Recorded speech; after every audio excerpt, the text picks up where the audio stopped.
we're back. How's the audio doing? Obligatory audio check, yes. Yeah. New mic coming next week, I swear. I promise. There's a sale that starts, I think, on either Sunday or Monday. But here we go. Yeah, so welcome back, everyone. Here for some more replay reviews. Today's episode kindly brought to you by Cold Lava, who submitted two more replays for us to go through. Yeah, I guess we can just get straight into it.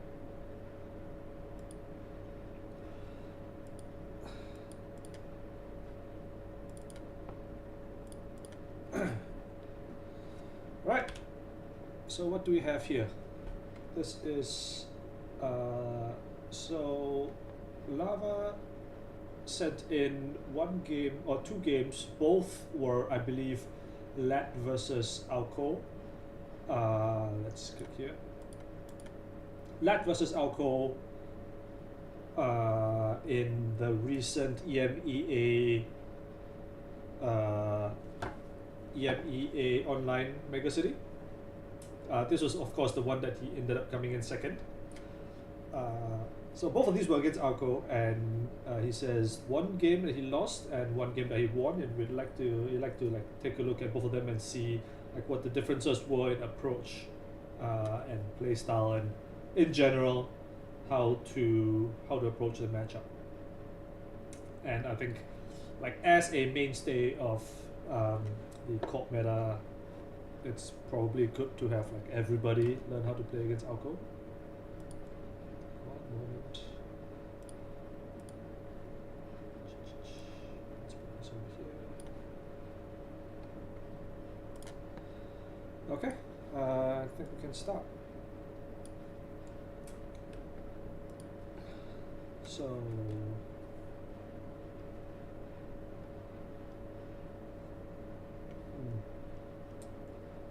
I managed to get some sleep. Yeah, I'm not sure exactly which round was this. If it was the I'm not sure if this was day 1 or day 2, but yeah. So Lava did Lava did play from, of course, the US, which was not a friendly time zone for the megacity. But in any case, we can just get started. So, we look at Conduit, Telework, Ritual, Hush, Overclock. This is probably like okay. It's like not amazing for contesting like Alco remotes and such, but it's like it's a good enough setup. I guess since we're here and since we're looking at the same list twice, it does behoove us to take a look at the list specifically. Lat. There we go. Sadly, it's Lat. Yes, I'm sure everyone's very disappointed. 46 cards, don't at me. Very good. It is a 46 card deck, yes. 46 cards, yep. How many overclocks? 2 overclocks, okay. Ritual, Gamble, sure. DZ, Madani. It is a Madani Lat. So notable that the win con is Conduit and not Deep Dive. Which I think Lava does call out in the write-up itself. They are like replay, so this looks like this and this. These two are the replays that got put in, which you are looking at. Control Shaper, blah blah blah. Yeah, Physarum, notably, and Hush, which are not usually cards that you see outside Arisana, but in a Madani Lat list, it does make some sense. Okay. Looking at the Lat list, yes. Meteor, hello, by the way. Shouldn't you be at UK Megacity? Hello? What the? Yeah. yeah, we have two replays of Let versus Alco submitted by Cold Lava to take a look at. Okay, I think this is like a perfectly cromulent keep, right? We have ritual telework for whatever, which is like a fine setup. So we do open ourselves up to not being able to contest. Don't have money to go to nets. That's unfortunate. Yeah. Well, I guess you're stuck here with me then. What's up, Lava? Thanks for reviewing. No. Thank you for submitting this. Everything goes into help Jack cover his travel expenses fund. You know. This keep seems fun. Yeah, I think this is a perfectly reasonable keep. I think I like if you feel like uncomfortable with this, I wouldn't be against you mulliganing, but this is like a fine keep, and it can get so much worse. So yeah, we keep. Yesterday at poker night the night before, I didn't get home to 12:30, so that was rough. Wow. What a poker fiend, huh? Alright, JLHF. This was, I guess, before the round actually started, yeah. So you can see here we're doing some detective work, right? Round started at 4:12. The game was created at 4:09. Yeah, they spent like 3 minutes chatting. Very good. So very standard alcohol opening. We don't need to look too much into it. So as the let, alcohol has the corp has dropped to 3 cards. So I think there is a minor arguments to not click the ritual on turn 1 if we want to be getting let draw. I don't know how much that matters realistically. Like alcohol will not be firing until turn 3 at the earliest, assuming we don't face check this, right? Alcohol won't be firing until turn 3 at the earliest. So we expect like the cards in hand to be a little bit on the lower side. So do you click one ritual here? I guess in the absence of anything better to do, because like we have a telework to install click, but we don't have anything really good to do with our third click. Unless you want to be poking HQ, which doesn't seem like high value at all. So I think we just ritual here. Yeah, there we go. Alright then, okay. Excellent. We find the Madani, which does let us dip, surely. We put down 3 programs, install Madani, host 3 things. That brings us to 3 cards, and you click for credit.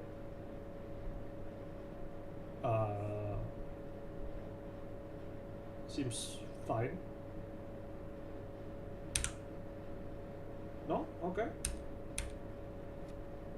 Okay. So we forfeit that draw this turn. This is the so the upside of this play is getting the telework down. We do know that against Alco in like especially going to the mid game when stuff is like firing and like FAT is going off and agendas are getting pushed, that that you can get a little click compressed. So there is merit to clicking this telework. I have to imagine that Lava was contemplating the line of Madani, host 3 things, click for credit. And I feel like we shouldn't need to be playing around like a server 1 spin. Like no, I don't think you ice a spin on turn 1 as opposed to icing R&D or archives, you know. But yeah, Pokés you can find an agenda. Yeah, I mean, very astute analysis. It's not worth doing. Okay, so we forfeit that draw in lieu of getting the telework down. Okay, just thinking, how much am I on board with this? Because I think Madani is like one of the ways that we can duck cards to match low hand size in the early turns. And I think we don't get the let draw now, right? In theory, we can get the let draw later when they draw up to 5.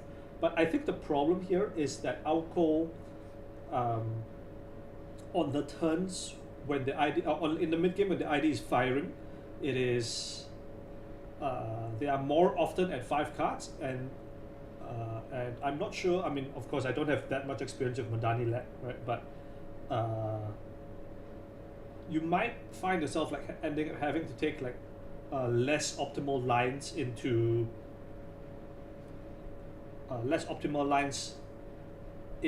getting the let draw, because if they're on 5 hand size, you don't want to be putting too many programs on the Madani to go below 5 and so on.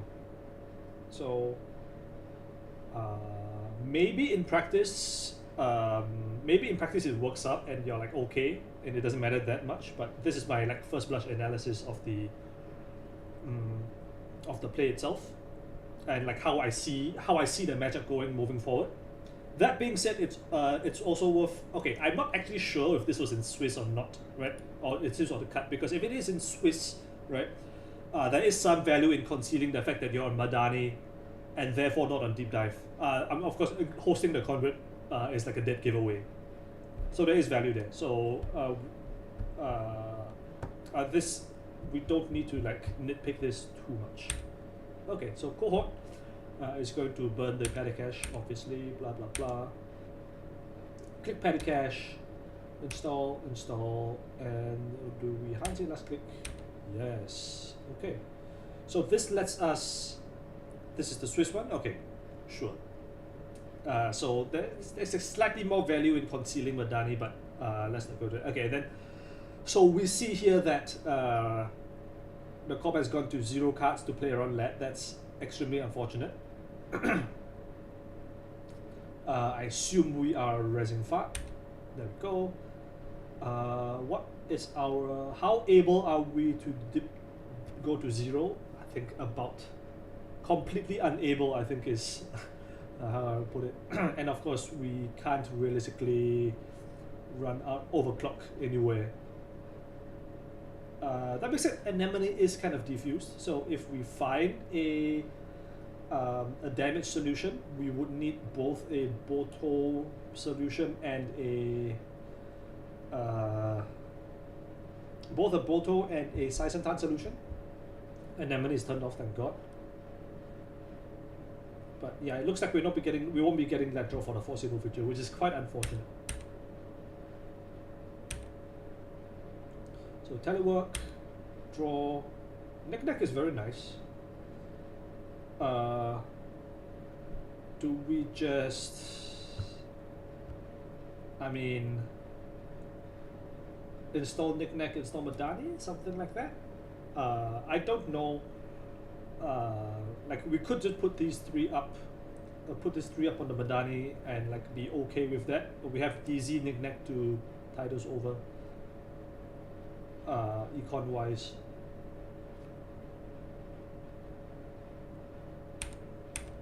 Okay. Oh, we install Madani, click on draw, install Madani, and we're discarding what? The Hush? Or the Conduit? Okay. Discarding Conduit.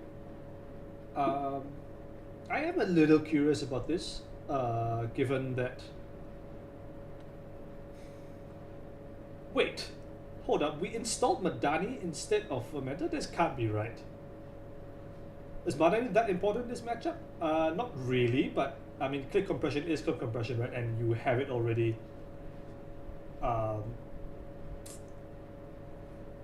Yeah. If you want to face check Anemone, I think so. Yeah, the Hush is like okay if you want to face check Anemone. Is there anything else it's good into? It's good into Boto on threat. You can freeze Tattoo Bolas. It can defang Saisantans. Although that last one is probably not important. I think Shaper is always going to break Saisantan if they are making a run. So it has like utility. It's maybe not like worth a card utility, but I think if we have access to it, certainly why not. That being said, surely you install Fermenter instead of Madani here last click, right? And then it is on rest, but yeah, of course, you can preload it if you feel the need. And like for example, if your DZ hasn't been used yet, your breakers are out, blah blah blah. It just sits on Madani. I think it's not like a big deal. Yeah, that should definitely be a Fermenter. Yeah, come on, bro, come on. What is this?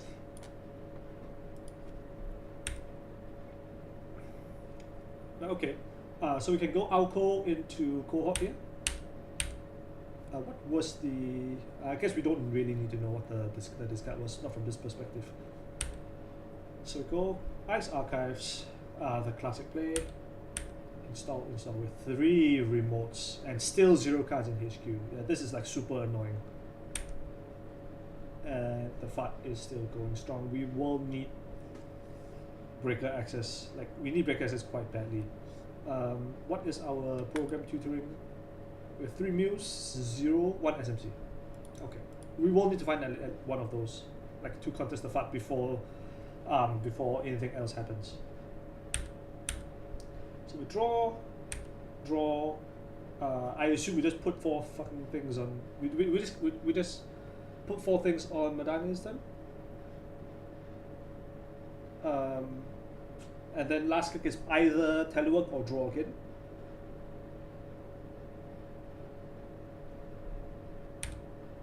We put 4 things, draw again, sure. DZ is nice. So DZ means that we can pull out a Fermenter end of their turn, and then start of turn DZ, Coalescence, Knick-Knack, and start getting value there. So, like, despite the fact that we haven't really done anything to contest Alco's board, it's like we have like a good setup going, right? Oh, wait, hold up. Okay, so we are saving. Okay, so we are losing a credit's worth of value here. In exchange for the ability to click Madani once next turn. Not sure how valuable that is.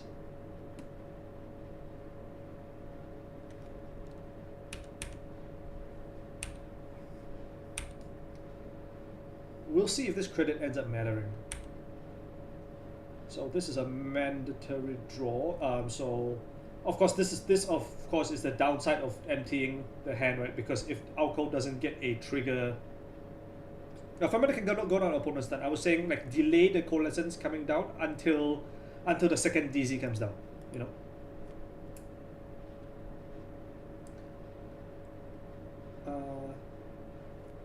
Yeah, but what was I saying? Yeah, of course the downside of emptying the hand as Alco is that cohort can't actually fire if this isn't an agenda, which we do know it isn't. I expect the human to go off here. Yep, there we go. Just go install, decline. Yep. And of course you kind of do have to be sweating a little bit here. Wait, lava? Excuse me? Please tell me you asked for a take back on the end of turn. Oh my god. Bro, what is happening? What is going on? Like, there's so many games I've seen like people are allergic to putting down this thing. Yeah, no Fermenter? Hello? Sir? Is something wrong? This thing?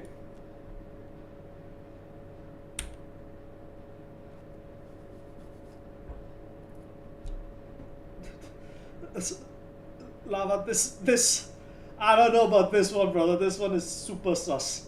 This one is super sus. Okay. Yeah. Yeah, we are missing this 4 credits of value for nothing in particular, you know. Let's call it 3 credits because we would have paid the credit up front for the Fermenter. No, wait. Yeah, that makes it worse. No, it's the other direction. It's 5 credits. Holy jeez. No, wait. No, okay, 3 is correct. Yeah, we're 3 credits down. Okay, so we pre-install hash. Oh my god. So this basically means we are committing to face checking this, and we expect to take 3 damage. We expect to take 3 damage on this run, is what you're telling me. Um, I mean, fair enough. Yeah, DC on the turn, you have Fermenter. That is true. Yes, so it's exactly 4 credits. It's full value. Yeah, Lava, come on, brother. What is this?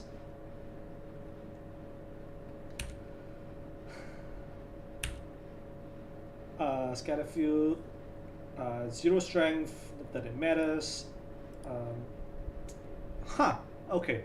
So Hush does something against Scatterfield. That's actually relevant. This will fire.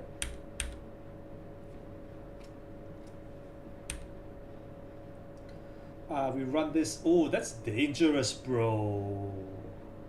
Oh, I don't know if I would have done that. Oh, I don't think you can do this, dude. Like Sting is like basically at the game ending. Sting is basically game ending. Like I think, like given an uncontested fight, I would be really happy as the cop to like put down a naked agenda here. I can't get behind this. This is like this is sus. This is super sus. Yeah. Yeah, I think this is like the worst run of the game. I mean, of course, okay. So it's not punished. We can tell by the game log that the game is not over. But yeah, hell, I think on this board I'd be happy to feed you a Regenesis, in exchange for 3 damage. Yeah, and Fuji is just is just like game over, right? Yeah, I think this is just a straight up, it's a straight up throw. Like I can't. This is not a good play. Okay, but we are alive, so good. Draw a card. Second Simon Chip is really good with Coalescence. We expect to.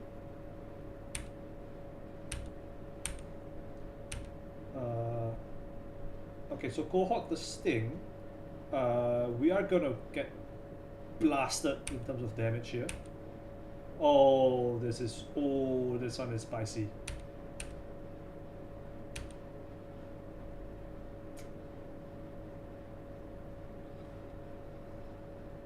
So we get, this is going to be 4 damage. 4 damage, 2 alco counters. The install is humanoid or something. We could even go from HQ, TBH. Although we might not, like the corp might not want to jam a Fuji behind a fly sorter. I guess it's okay for them. That's gonna stick. That's right, Blue Star. Yeah, but this is 4 damage. We'll see what we get left with. And then now we can make the decision as the corp. We lost. Yeah, chip DZ Muse. Yeah, that's ow. Yeah. I honestly think this might be GG from here. It's rough. Install is card from archives, face down from archives. Sure. And Fun is back onto Lord. Okay, so Fermenter finally comes down.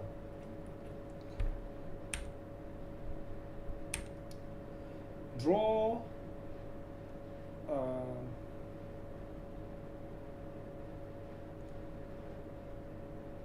Yeah, so we basically like killing this FUD is mandatory. If not, the game is just immediately going to end, right? We don't know. We don't know what server 3 is. It's a reasonable chance to be an agenda, but there is absolutely nothing we can do about it because the FUD is alive. So we have to go on FUD first. Luckily, we do have Unity overclock. So I imagine that it's going to be Coalescence overclock, yes? And it's credit perfect for Scatterfield FUD. The Hush actually pulling a lot of work here, honestly. Like I didn't realize it's 0 plus 4. I thought it was 4 minus 4.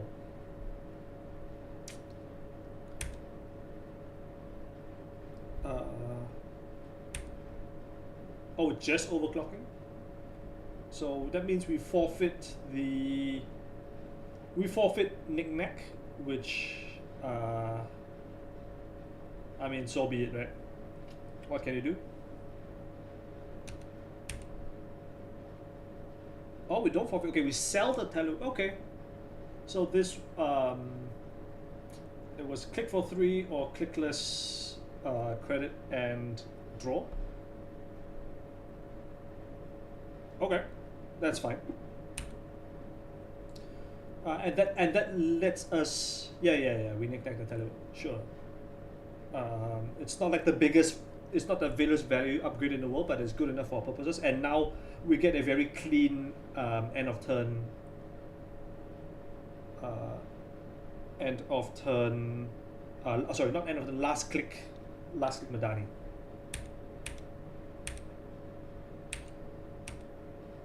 So Unity.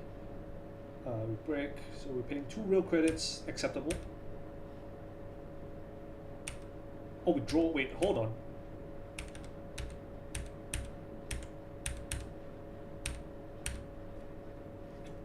Draw here, huh? Is that right? I think I'm okay to say we die to a 3 damage combo, because I don't know if there is a 3 damage combo here.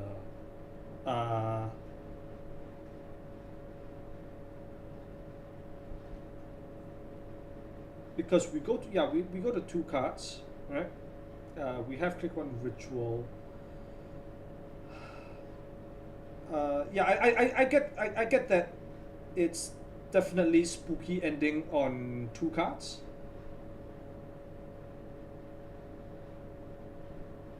It's definitely spooky ending on 2 cards. I don't know if that makes it correct though. You know what I mean?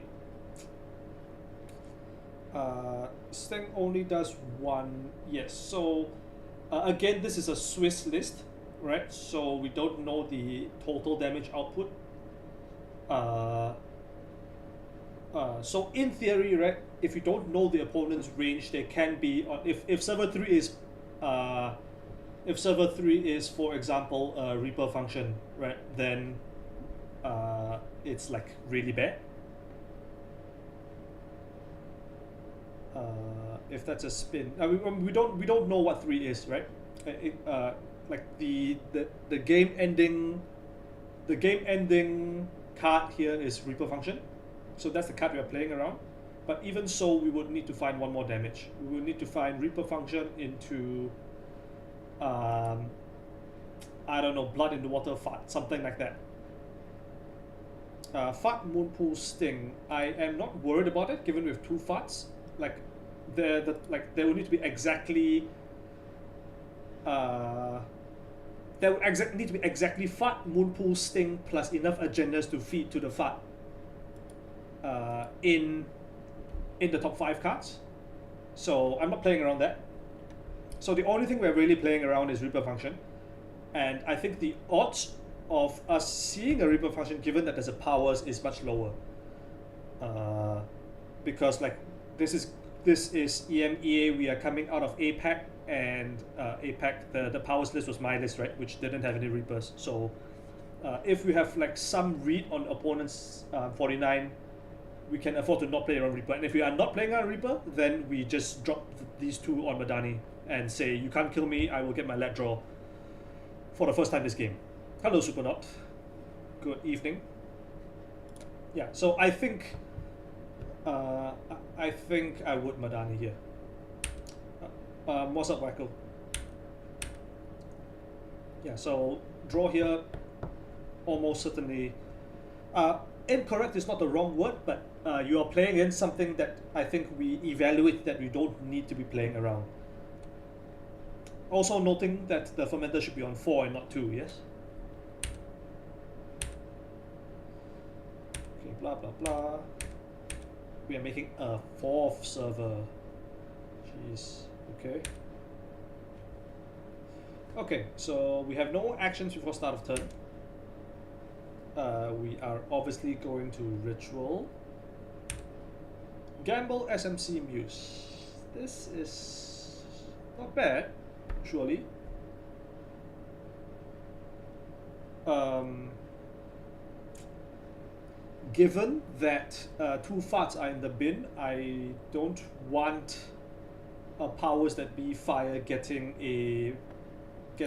a fart back. So I think I would prioritize this, and this is like the safest run on the board, right?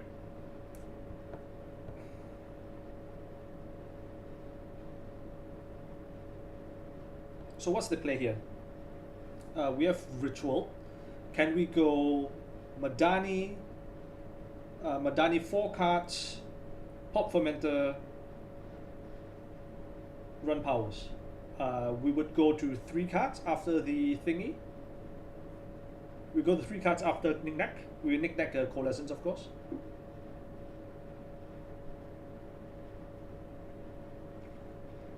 Do we have a knick-knack target? Not on the board, no, but we have like coalescence in hand. So that's what I'm looking at probably.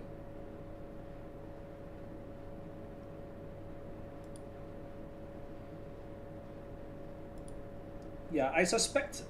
Yeah, I think that's probably what I would do. We have to go on powers, right? Because um, if one of 2 or 6 is an agenda, likely 6 because the cop knows that we can get into 2 for minimum investment.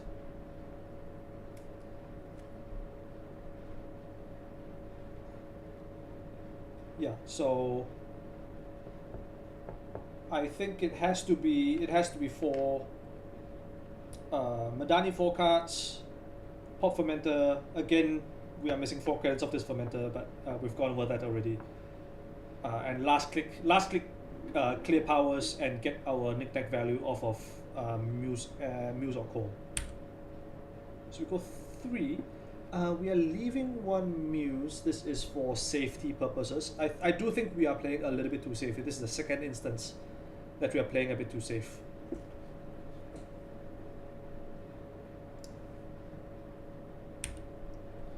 Draw.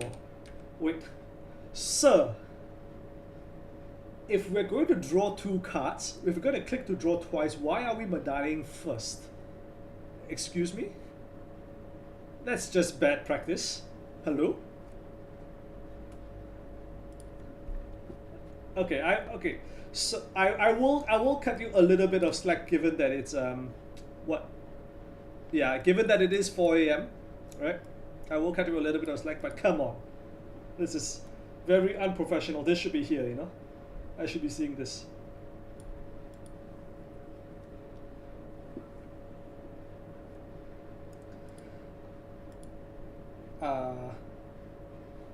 Yeah. And surely the run powers is like knick-knack.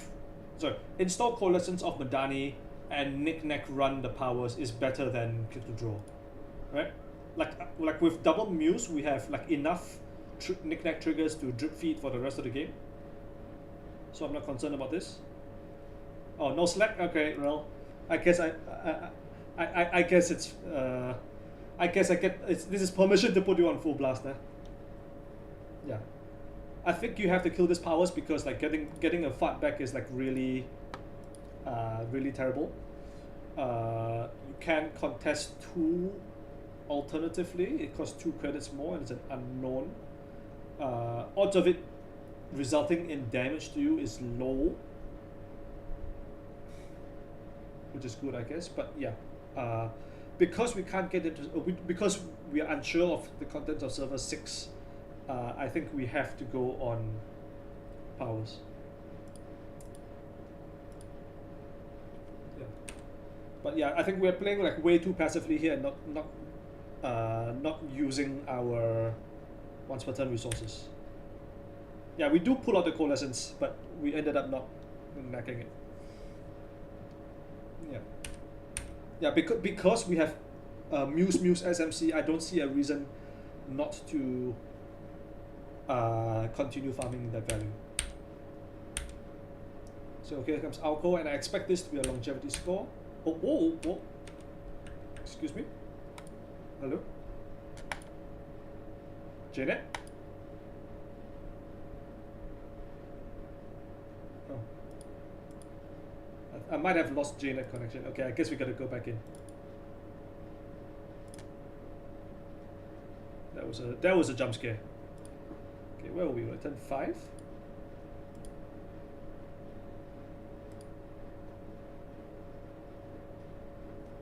Oh, later than that.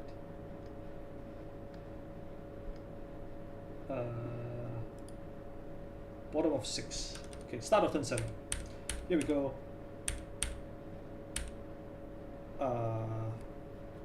So it was a cohort flip. What was the flip? Hansei, yeah, sure.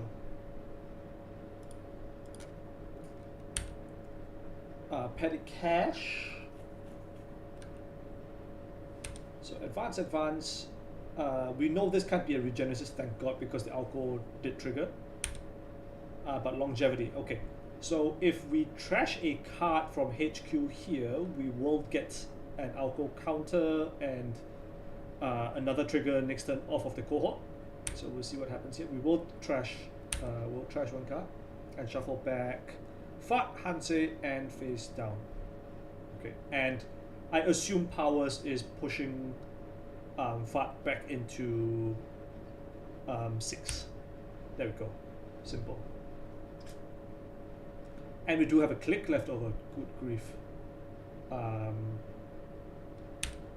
Ice. Okay, sure. And rest Fat. Credit still extremely comfortable. Yeah, so notably we didn't SMC. Okay, we had MU issues. We would not have had MU issues if we had knick-knack the call last turn. I'm just saying.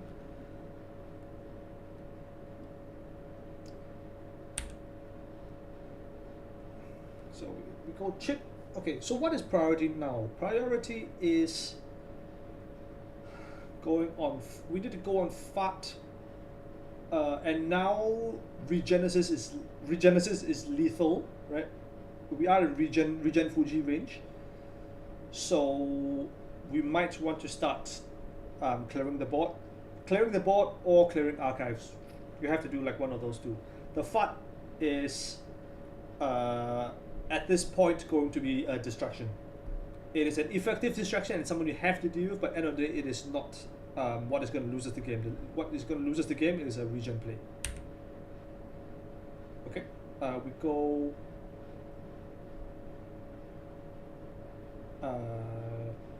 run the cohort, and now of course because we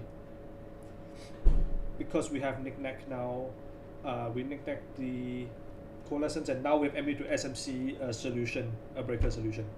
So this is like okay. Insofar as we could have done this, last turn. The SMC, I mean. So anemone, trash a card. So we go SMC. What do we lose? Looks like Madani, Telework. That is completely fine. Echelon is strength perfect. So we break.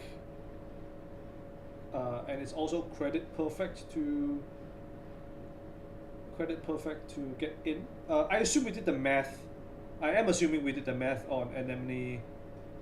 On a echelon and on a propeller search. So we are credit perfect to trash. I suspect it is mandatory to click the fermenter here, unless you want to chip the coalescence. Probably not. Yep, there we go. Last click is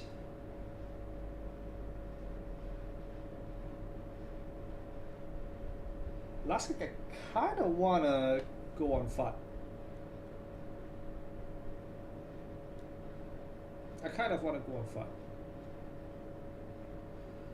Is there a reason? not too. Credit situation is not incredible. Cork is in Boto range. Boto is quite bad.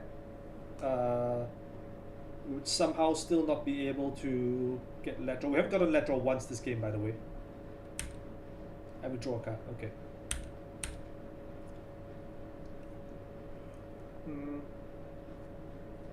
I think this is a kind of interesting approach by the Alco in general to just go to extremely low hand size to dodge the let draw.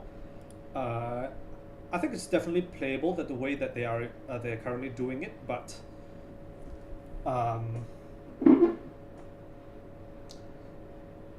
quite a volatile playstyle, of course, right? Because you are relying on drawing like an even mix of everything. Like in this game, of course, got like you see they've drawn like roughly half the ice in the deck, roughly half the assets in the deck, about like half-ish of the econ, right? Like in a mix like this, this is when like the card flow is where the cards are flowing, I should say, and you aren't, and you're able to get them out of HQ as fast as you're drawing them, and then you're denying let the draw. I assume, I feel like on the less optimal draw, maybe you don't see as many Hanses or your first cohort comes later, that it doesn't flow as smoothly, and you will end up with a little bit, maybe not a lot, but even a little bit of hand clock ending a turn on three cards ish is enough to get let this draw and continue getting let draw throughout the game. So this definitely was a good draw from Alco.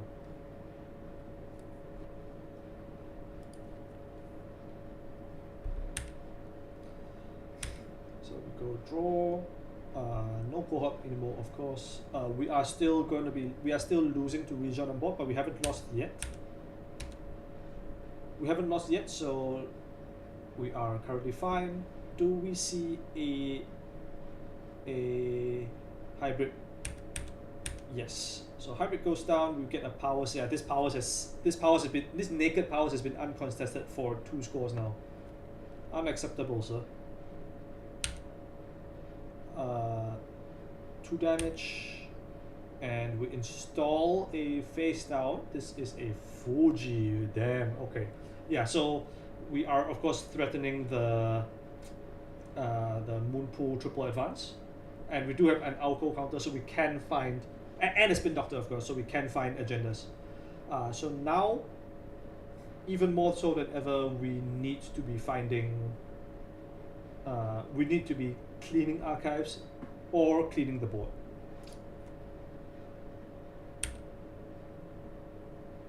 And powers is ice. Oh my goodness. Okay, so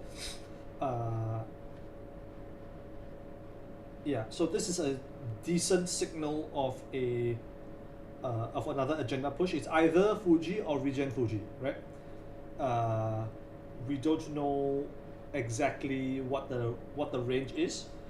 We maybe have some read that there is a Moonpool in 2 or 3 because they've been sitting there for God knows the whole game, basically. And yeah, so if we have a read that Moonpool is in 2 or 3,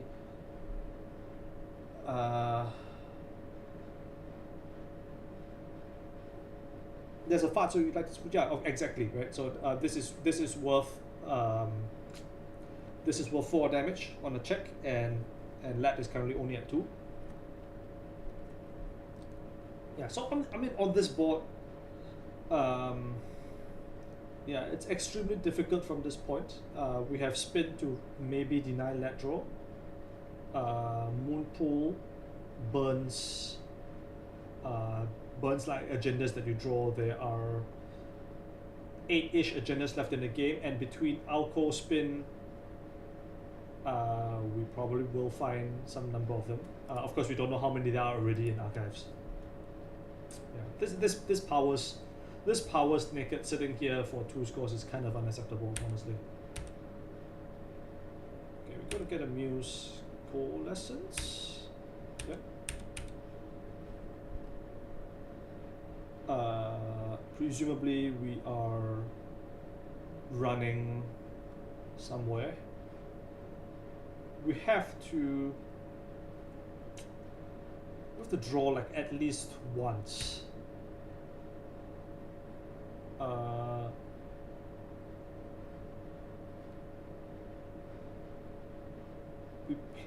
We played the gamble, which means so basically that tells me that the intention is to hit the fart, right? Where because Knick-Knack is hitting the Coalescence, we are taking maximum 2 damage on this run, even if it's a Boto.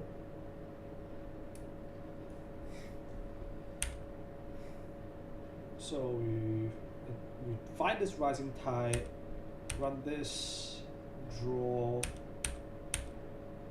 No res on Tatu. What does this mean? No res on Tatu? Is this right? Okay. I don't want to presume anything on the corp side. Sure. I guess because there wasn't any ice in HQ, but I don't know that. I think forcing the maybe it wasn't relevant to force the fractor install, because I mean you do force like chip SMC, maybe you don't, maybe that's not as relevant. Are they going to force the barrier breaker? I mean there is a consideration to not reveal that there isn't any ice in HQ. And also because there isn't ice in HQ, right? You're not getting money back on the Tatu, and therefore like the Fuji into Boto is exactly 11 credits already. So that's the consideration. It is the last chip, right? But like it's equally likely. So I mean, let's say you bounce. Yeah, exactly, right, Supernaut. Because we have no ice in HQ, of course we can rest the spin to try and find ice, but it's not a guarantee, right? I guess you can rest spin before considering whether you want to rest Tatu. But again, if you rest spin, find the ice, and say now you're confident of resting Tatu, you rest the Tatu, and then you go to 9 credits, and now Let says it's fine, I'll just bounce. You miss your window for winning the game this turn, this coming turn. So yeah, I think I like this Tatu no res is like defensible. We run archives. This is also correct because you definitely need to clear archives for regen. Scatterfield, are we pumping this? It is a 4 credit break. Yep. So spin. Okay, so the conclusion we can draw is that yes, there are agendas in archives. 2 face downs. The face up was another Scatterfield. Okay. So good news is, unless there are exactly 2 agendas in the top 4, we don't lose to this Fuji. We don't know, of course, it's a Fuji. Oh, that's game, right? Oh my god. Oh my god. Oh no. Oh no, opponent is lethal. Oh shit. Oh hell. Oh, this game just got cooked.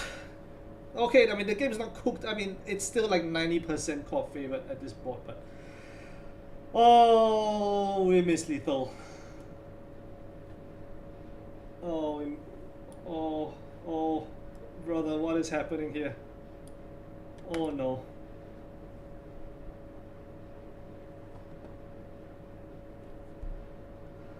Oh, that's so bad. That is so bad. Oh. This game goes to turn 11. Oh no! It's like, yeah, and now it's like, fuck the. Fuck. There's 2 agendas in hand. We could have just ended, and then okay, fine. We gotta defend this thing now, I guess. Okay. So server 1 is upgrade in server 1. So what do we know about the upgrades in this list? We know there's a scatter field. Scatter field. We know there's a Hollow Man. We know there's N84. Assuming that, I mean, because we see this humanoid scatter field and powers that be, we assume that this is just my list from the previous week, right?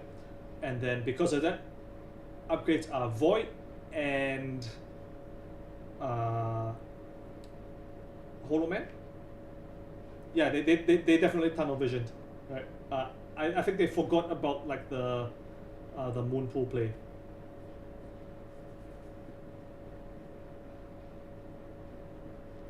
Yeah, so we know this is Hollow Man or Void, right? And if it's Hollow Man, I think either, regardless of whether it's Hollow Man or Void, this is probably still the safest place to put it.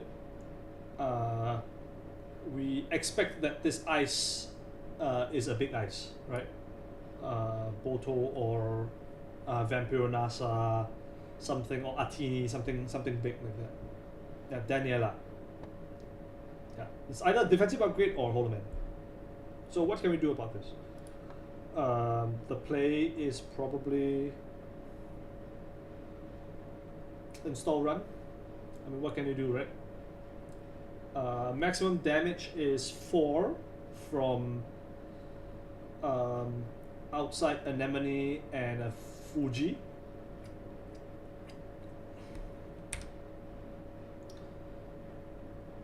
So we can draw, Rising Tide, run, and we are always fine, I think. This goes 0 and we run the remote. Yeah, we have to. Eat the Muse, obviously. So here comes Boto. So we Muse the... We chip the Muse. What are we getting here? Propeller? Propeller, right. I guess there wasn't enough... Was there not enough credits on the Rising Tide? That's weird.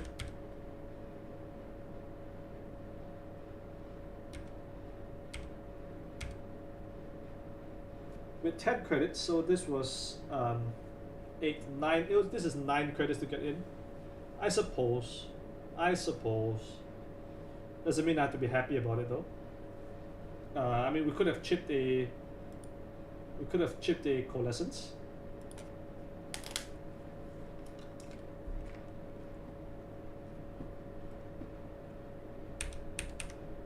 Yeah, I don't know how much I like this propeller find. We do have to charge the hush. This is the last Simon chip. And this is like a super desperation play, right? Because we are on 0 points, like we are so far away from match point. But yeah, blah blah blah. Void. Trash that. Funnily enough, now the corp is like actually too poor to get the fast advance out. Yeah, and then because we still have to respect Fuji, we have to run archives again. This will only cost 3 credits.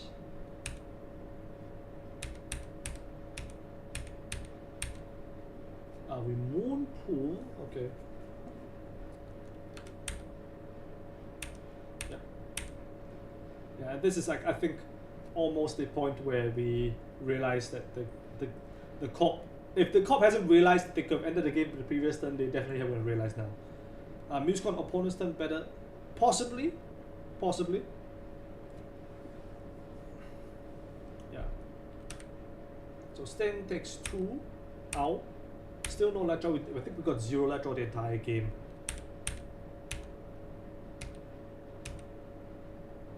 Install credit, and install new remote. So we are threatening.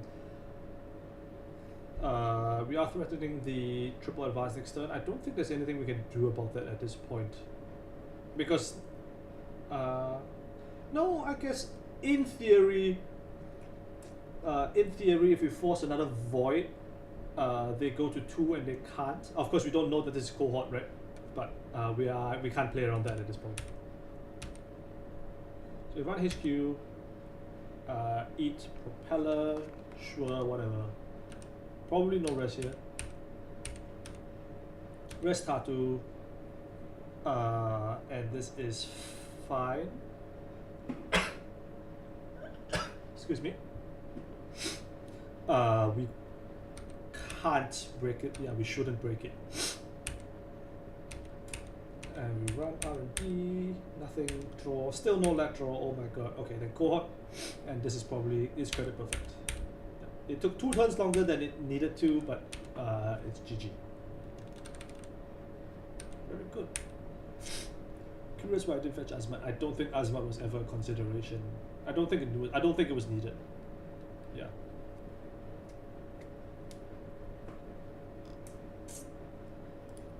Yeah, Hante wasn't game winning, right?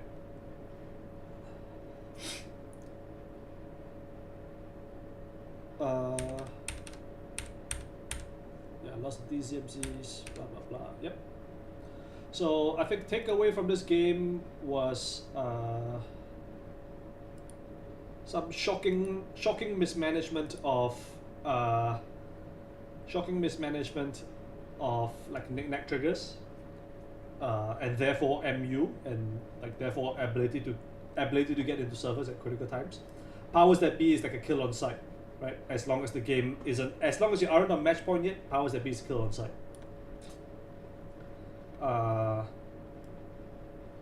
We did end up in a little bit of a credit pinch at the end of the game, which does mean, goes to show that the fermenter 4 credits ended up mattering a lot. Yeah.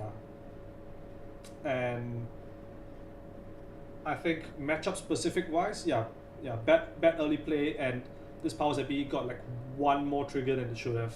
Maybe 2 if you want to be like extremely vigilant about it. But definitely at least like the hybrid was super unnecessary. And probably even the longevity. Did Killing Cohort do anything? I think Killing Cohort is always can never be wrong, but by the time it actually happened, the game was like cooked by then. I think is how I would describe it.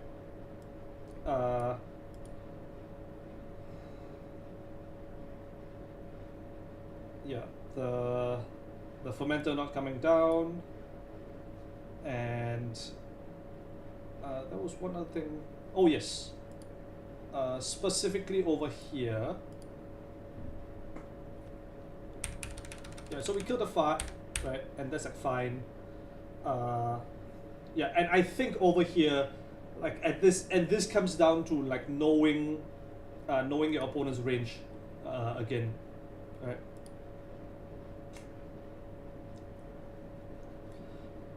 That because you see these cards, this influence, you make the read that you can't die on this turn. And if you can't die on this turn, you have to go for the greed play. I say the greed play, right? But it's not even like that greedy. It's just like the way the deck is supposed to play. And like, I mean, if I go to Control F, we got 0 lat draw this game. Phrase not found. Yeah, that's like I mean, yes, it's alco. Yes, they were specifically playing around you, but end of the day, that's still like really unacceptable. This was an 11-turn game. Oh, this was the cut game? Oh my god, this was the cut game. Okay, yeah. Then definitely, yeah, I assume this was upper bracket then. Right? Yeah, so if you know there was no rebound function, then yeah, you just jam the 2 on the Madani and you say you can't kill me. Yeah. How many clicks to draw this game? I can't tell from here. I guess we can. Oops.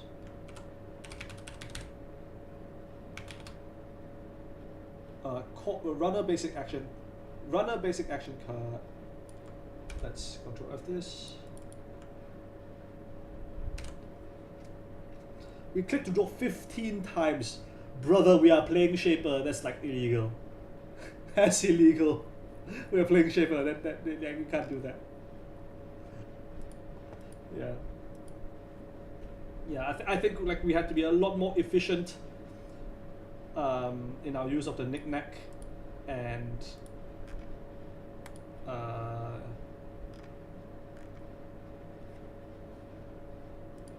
but more than anything else, probably it was just yeah. So it's I guess click efficiency and knowing your opponent's range. I think are the two biggest things.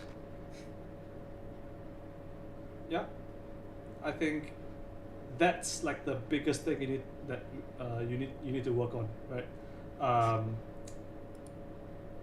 The fermenter only coming down.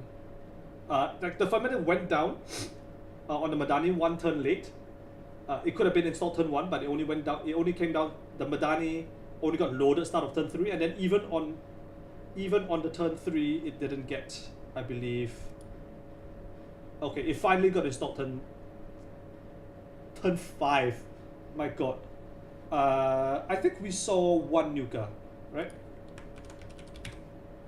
Okay, we saw 0 nukas. Okay, that's a bit unfortunate. Yeah.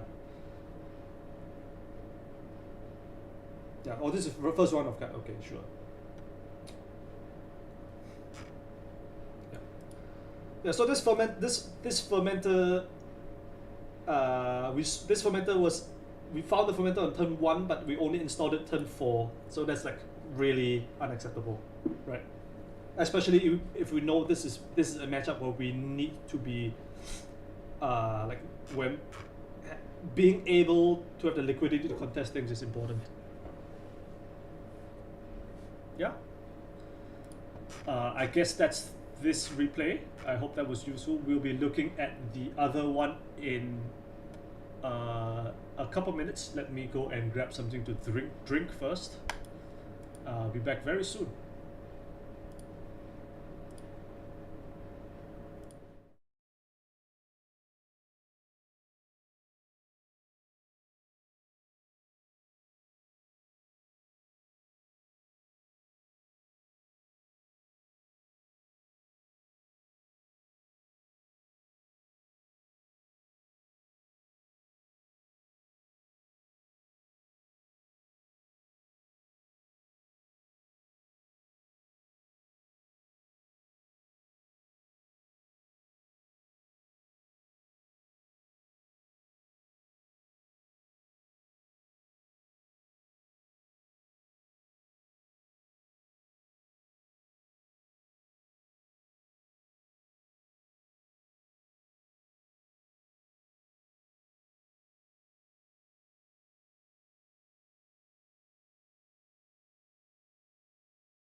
Right, back. Let's go on with game 2. I got myself some apple juice. And I have like a papadum from my dinner earlier. I was eating like right before the stream started. Okay. Let's go on game 2.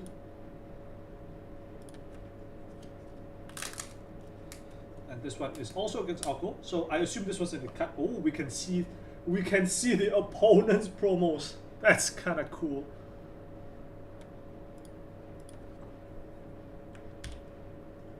All right, let's get started. Rip us. Started at 8:33. We'll see how long they waited. At least one of. Oh, so this is like okay. So yeah, this is definitely a Swiss round. Thought the aim was to bubble. That is that's a little bit of a tell as to who this is. No comment otherwise. Yeah, so that was like what 2.5 minutes of banter.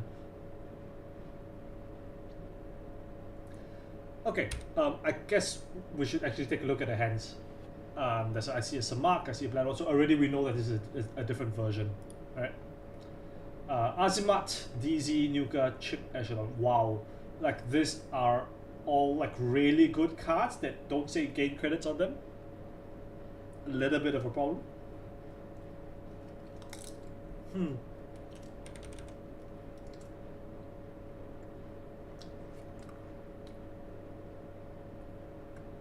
This is like such a greedy keep, right?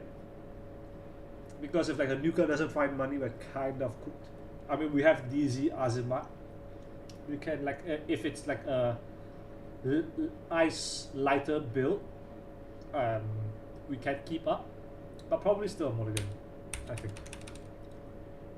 Yeah, so mulligan into Ritual, Overclock, Knick-Knack, DZ, Muse. Overall better, I suppose. We have Knick-Knack, Muse.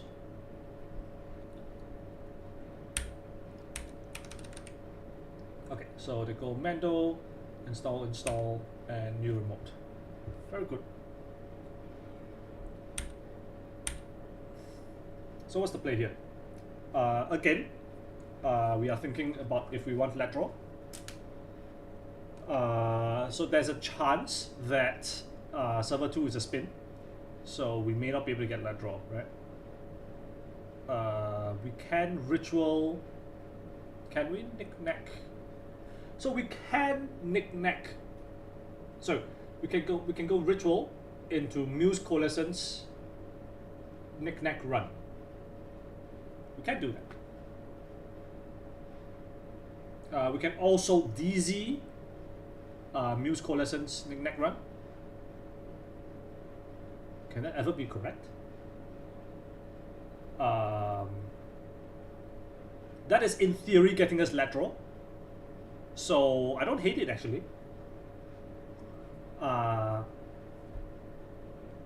Like it's possible that server 2 is like Sting, which would be really rude.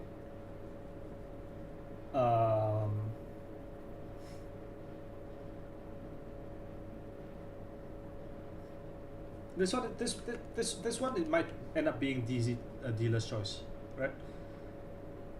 DZ Muse, yeah, DZ Muse thing, right? Exactly. Sorry, chat wasn't open momentarily.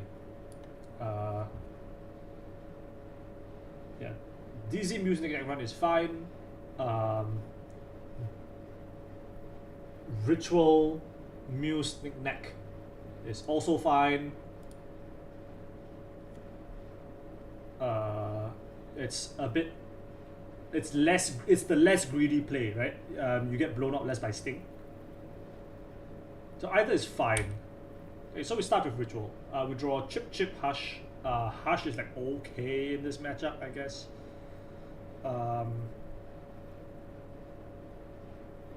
The chips are obviously good. So the question now is if we want to go DZ Muse. We go DZ Muse. Okay, so we didn't go Muse Knick-Knack, right?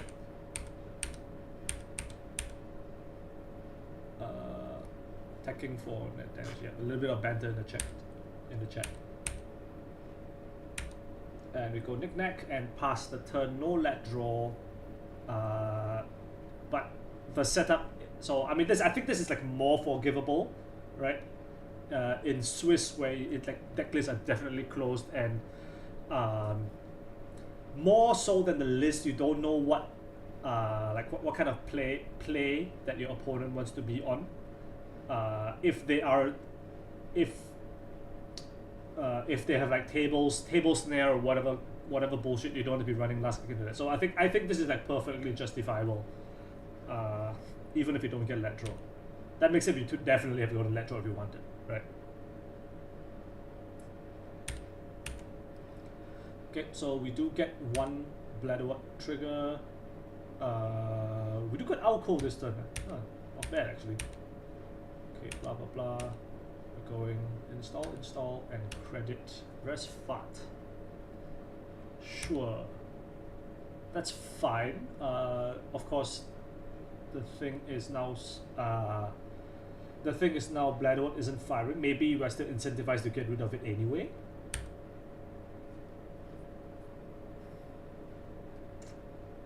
We'll see. I think given the board situation, I think there's no excuse for us to not get let draw this turn, because there's no way that the corp can change their hand size on paid speed. So we have to kill Bladderwort, and I guess we just continue building the board. And we start with killing Bladderwort. Or we want to draw first, we can draw first.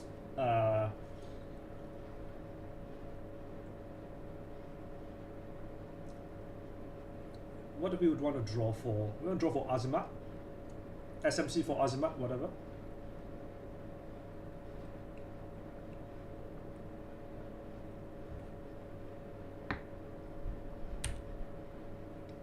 So we draw. Oh, we find another muse. Okay.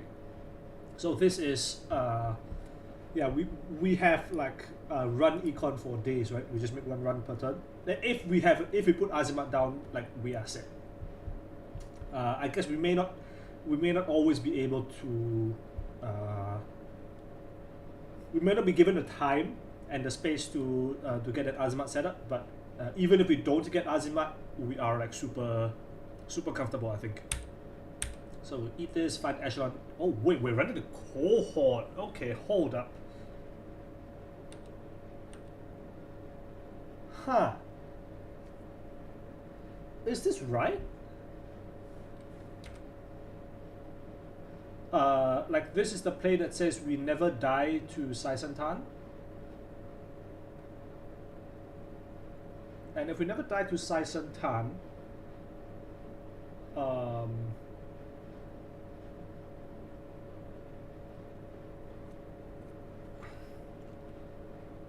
don't know about this one, dog.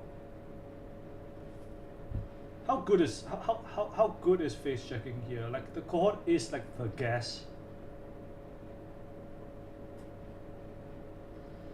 Running cohort is fine if they kill Bladderwort.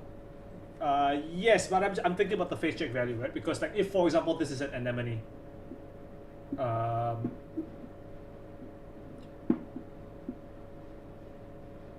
anemone is like fine. Yeah, I was thinking like run the Bladderwort. So like on this board, right? We have 3 credits. We can kill the Bladderwort. We go to 1 credit. Install Simul chip for coalescence if we want it. And click for a credit, I suppose. Yeah. We go to 5 cards.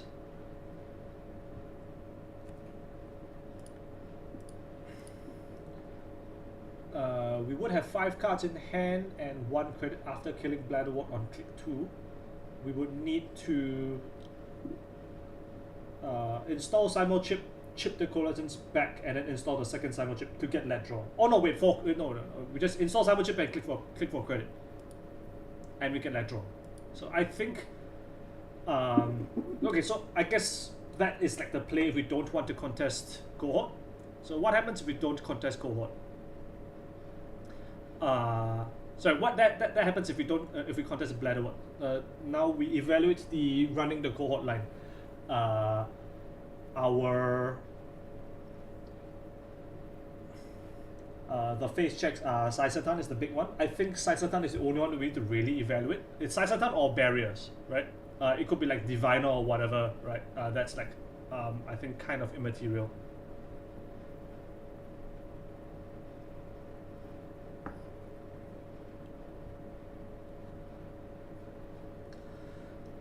But so we can go. We can face check a barrier. Barrier is fine. We just kill Bladewalk, install Simul chip. We get a let draw anyway. The Ice and Court is it's usually ETR, right? It's usually so okay. So the only really bad one is Saisantan. Saisantan will bring them to 1.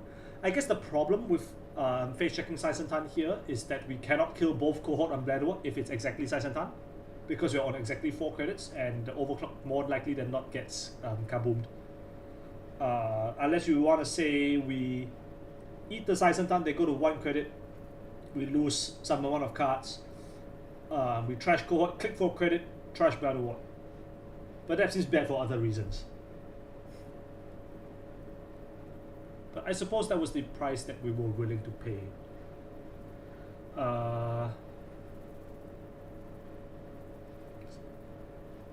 Okay, I mean, I'm a bit leery of doing that, but I suppose to kill a cohort that is worth it, they kind of like just have no more score tempo, and if they go to exactly 1 credit, if we go to exactly 1 credit, then there's no way we lose next turn, even if we're on 0 cards. That's not true, because Blood in the Water. It doesn't lose to Fart Hybrid because they would be on exactly 1 credit. So that's like okay. Blood in the Water is like the scary one. If they go, if we end on 1 card and they have exactly Blood in the Water.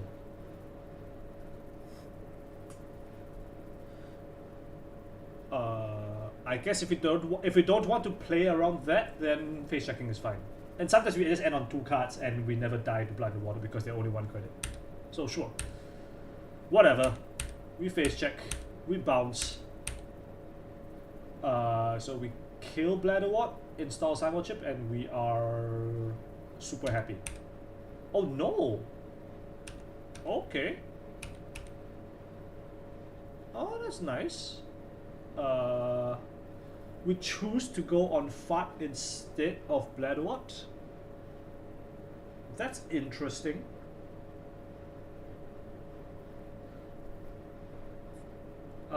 So you're saying we're willing to tank this 1 damage and the second Alco. We're willing to tank 1 damage plus the second Alco fire in order to kill this Fart before it gets out of hand.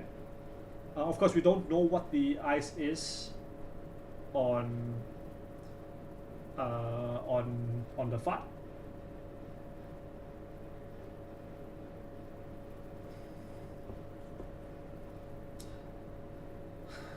I think I think I only like this if we I only like this play if we intend to overclock the Bladewort after, because I think giving them like the Bladewort damage plus the cohort in combination with the cohort, meaning they get to draw another 2 with the Alco Fire, it's too much value for me to for me to consider. I think this is fine if and only if, because like let's say of course Saisentan is no longer in the cop range, right? So we only need to consider ETRs and Anemone. And if it's an ETR, we are happy. We just kill the Bladewort and call it a day. And honestly, if it's Anemone, we also just kill both of them and call it a day. TBH. But yeah, so I actually think I like this. It's quite principled, but only if we overclock Bladeward last click. And I think that definitely like sets the corp behind quite significantly, even if they have a protected cohort, because like our board is I won't say developed, but we have lots of growth potential even with our low credit total. Okay, so we trash, but we install something. We get let draw. That's good. But we have gotten let draw off of the overclock anyway, and I feel like it was like very important to deny the Bladeward value here.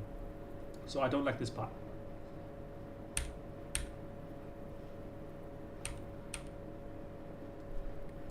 So Bladeward hits the SMC that we just drew. That's a little unfortunate. We would have liked that to get Azimat.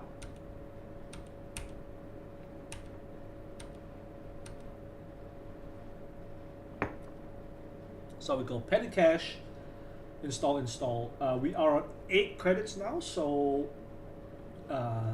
it is less likely that we get hit by Bladeward next turn unless we expect a hostile infrastructure. That will be credit perfect and very unfortunate. And so now I think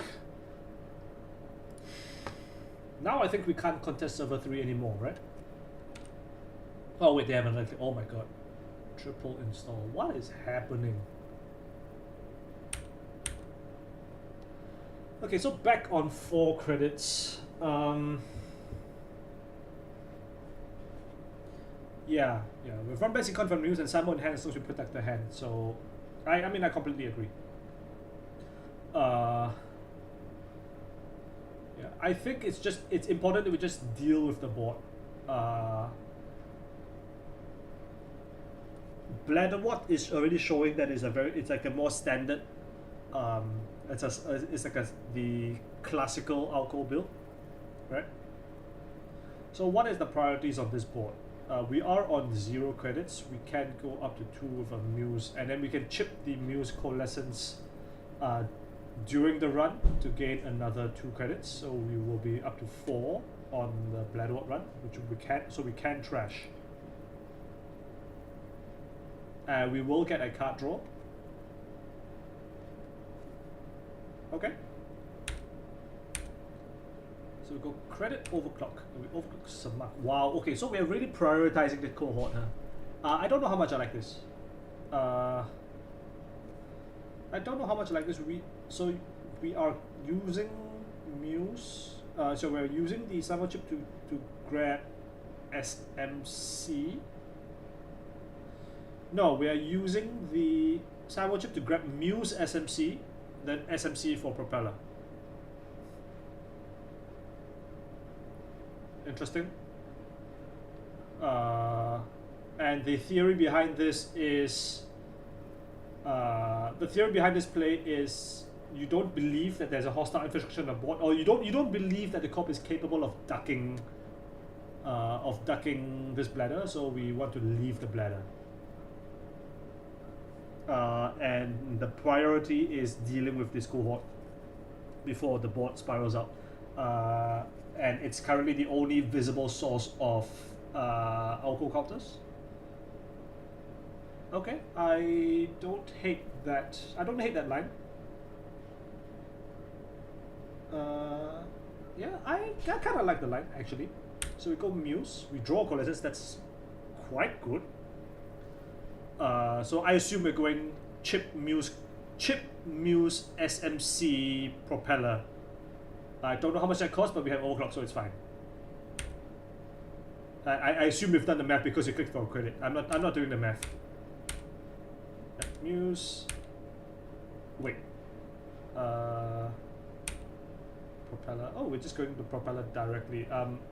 Could we have gotten? Could we have like interjected with the SMC? Did we have enough credits for that? It would have cost 2 more credits. It costs 1 to break Samak, 2 for cohort. So we would have 1 credit left over. We would have gone to 1. Yeah, I feel like we could have gotten the SMC in the middle and like kept the propeller off the Muse so we could sell it directly next turn. I guess because we drew Coalescence, it's like not so critical. But still would have been nice to have. It would have been nice to have. Oh well. Yeah, so I think we will end the run with 1 credit unspent. Which is a shame. I think definitely we could have gotten the SMC out. Oh well.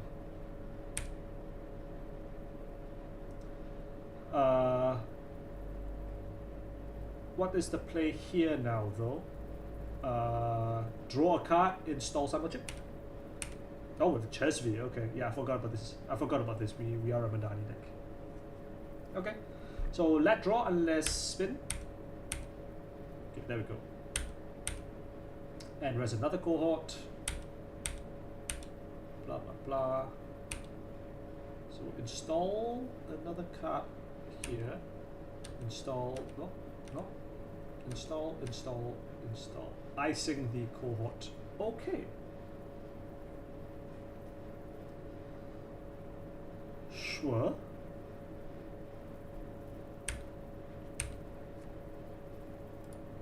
So ending with 4 cards, odds of another spin are low, given that you have to override. So I think this is a very interesting now.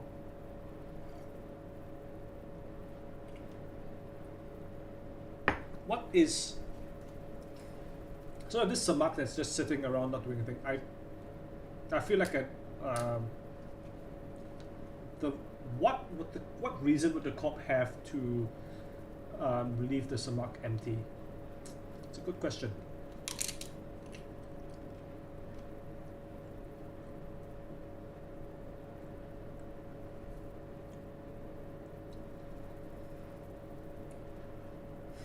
Cop is on 10 credits, so it is not clear whether they will be able to duck. And in fact, it looks to me like if they are just straight up unable. If we don't interact with the board, they are just straight up unable to duck hard enough for the Bladderwort. I think this is a very obvious click one. This is what we set up for, right? Then now what? Do we go on Bladderworts or the cohort?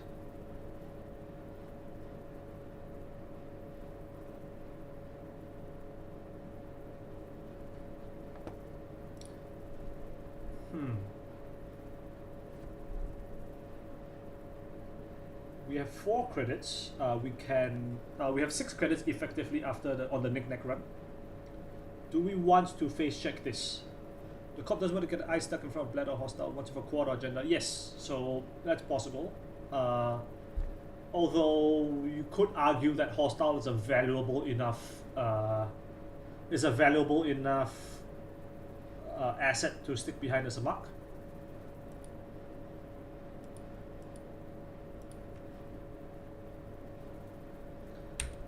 So I guess before proceed, I guess let's evaluate what we want to be doing with the rest of the turn. So hostile, yeah. So there are a lot of unknowns on this board, which is a bit spooky, right? We don't know what the ice is over here, and I guess the problem now is, Sai Santan is no longer breaking the bank of the corp because they have 10 credits, right?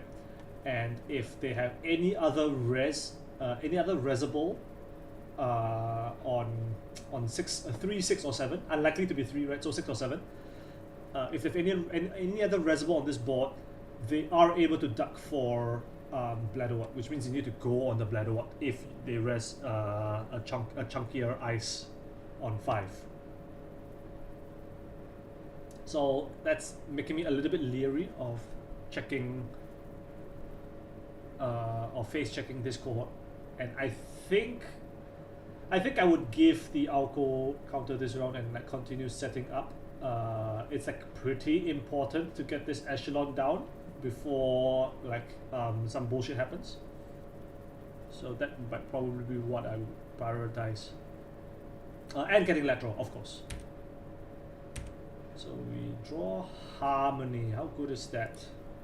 Probably, I mean, you get Coalescence, Sino-Chip, Ritual, Overclock. It's probably not something we are thinking about right now. So pop spin, shuffles 2 face downs.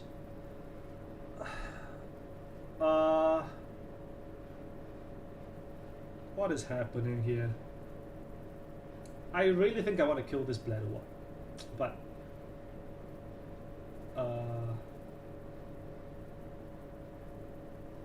I think we run the Bladder Wart and see what happens. Oh no, we are just killing the core. Okay, wow, that's a very we're starting to like see like the priority that you place on killing cohorts, which I think is quite admirable. Although that as we discussed, there are a lot of things that can go wrong here, right? So Anemone, we hit Harmony and Chest Fade. That's like whatever. So we will chip for SMC. Notable that we wouldn't have had to do this. Okay, that's not true. The only difference in the play that we would have had from last turn was that the Muse would have been, the Propeller would have been off the Muse in 1 credit less, so we would still have to get this. But it's whatever. So Physarum, that's kind of expensive, but okay. So Hostile gets rest, and we can't trash this now, right? Yeah, we can't trash this now, and then yeah, it gets really spooky here. Holy shit, because like 2 Bladder Warts are gonna go off.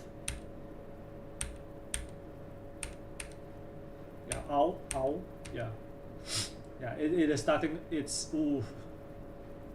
This one feels bad. Like you're going to have to. Okay, Copulation is the saving grace here. Like, if we get this Copulation down, we have a chance.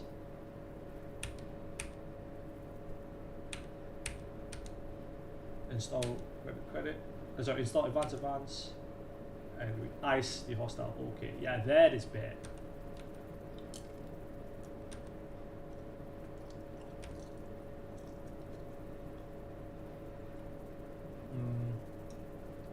Okay, so we can cup the cohort directly, which is like nice. The problem here is that it's not actually slowing the momentum because they've already gotten so many alco counters, right? So I think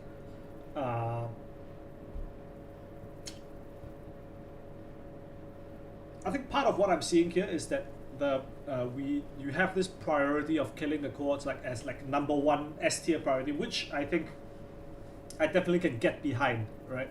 But I feel like in this game, what's happening is that you're focusing on it to the exclusion of dealing with the rest of the board. I feel like part of the reason the board has gotten to this point is because we are too laser focused on killing cohorts. Like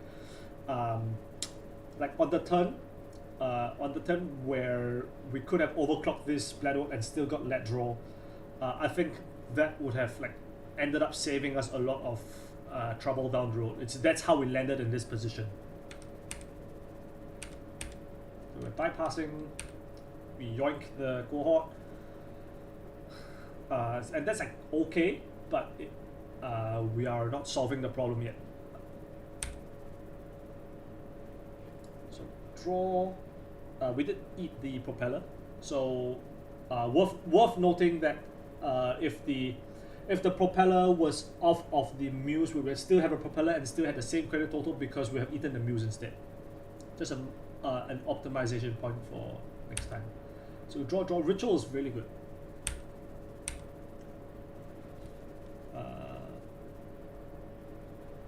So the Corp has run out of ways to duck Bladder, so that's good. And their Orco. And stuff is going to happen. Install. Yeah. Okay, this is all like very standard stuff. Okay, so I assume it's going to be click 1 Ritual. There we go. We have Madani.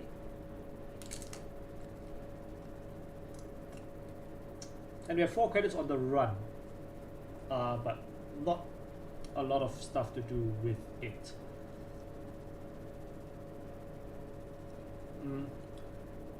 And of course the problem now is anything that we do, any ice that we engage with is possibly going to turn on the bladderworts again, and that's like something we really want to avoid. So we got Madani. Are we just putting 3 things on Madani? That seems spicy as hell. We run something. We probably run. What are we running here? I don't even know. We run the anemone, I guess. No, right? Archives. Okay, well, archives. Of course, there's a. Of course, we run archives. That's, yeah. We eat that. So face down's nothing. So we diffuse Regenesis for now. It's, damn, some marks. And we click for credit over putting something on the Madani. Sure, fine. We have a Madani to discard anyway. Yeah, fine. So there's another spin. That's really annoying, but what can you do?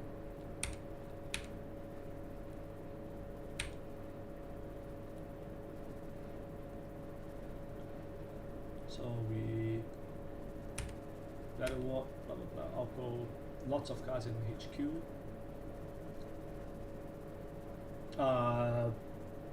Worth noting that they didn't holo Fuji.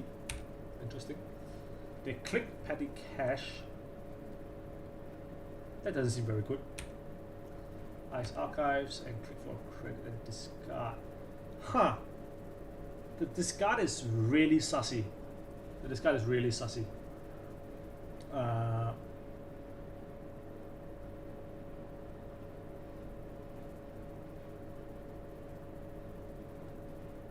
Yeah, they're discarding 1 additional card.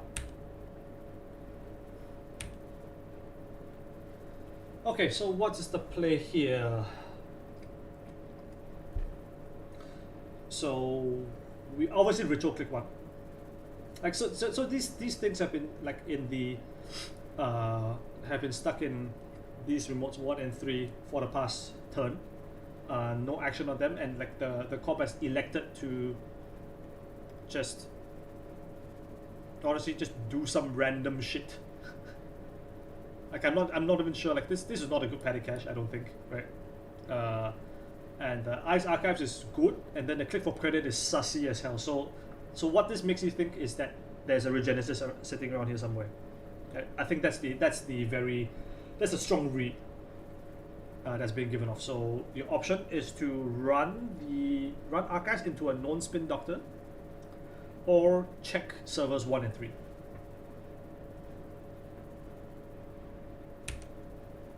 So click 1 is ritual. We do find a Rising Tide. That's quite important. It's strength 2 because Propeller's in the heap. Are we going to... We're going Madani run? Madani run what? The Samak? So we put 3 cards on Madani, not the Conduit. Okay, reasonable. That's probably better as HP. And then we probably... what are we selling? It's worth noting the Echelon has been... Yeah, Echelon got by something. Right? I think the Bladder Ward. We're running server 1 or server 3. We're selling Compilation and then going Rising Tide. Is that the play? Seems sussy. Other than that, we challenge server 3, Unknown Ice.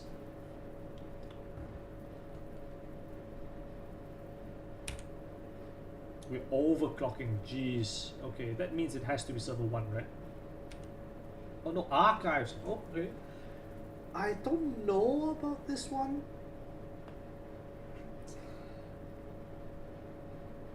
I'm not sure about this one. Um, s- because uh, because firstly, okay, we probably can deal with whatever because of Muse, we can deal with whatever ice is over here. The problem is because the spin is live, we know that there's like 0% chance. Then we have a 0% chance of like stealing any agendas that the corp doesn't want us to steal, right? So the reason that we're doing this is because we don't want to take the 50-50 on server 1 and 3, which I guess is respectable. Yeah, so this way we 100% diffuse the regenesis. Of course, we don't know that it's holo Fuji, but that wasn't the read that we were being given last turn. I think holo Fuji last turn was would have been good because I think I wasn't doing the math, but I think it would have ducked for bladder and like reactivated the bladders. So I don't think holo Fuji would have been our read on this board. So if we don't want to take the 50-50 on regenesis, then checking archives directly is safer. So okay. But of course we have to know that 0% chance of stealing agendas here. We sell. Did we sell 5-0? Okay, fine. That was worth a sure gamble. Don't hate it. No rest on the tattoo. That's a bluff equals call, as I like to say. So we now have to make a decision on what we are installing on this Muse. So on this Medani. So it's probably Muse Coalescence.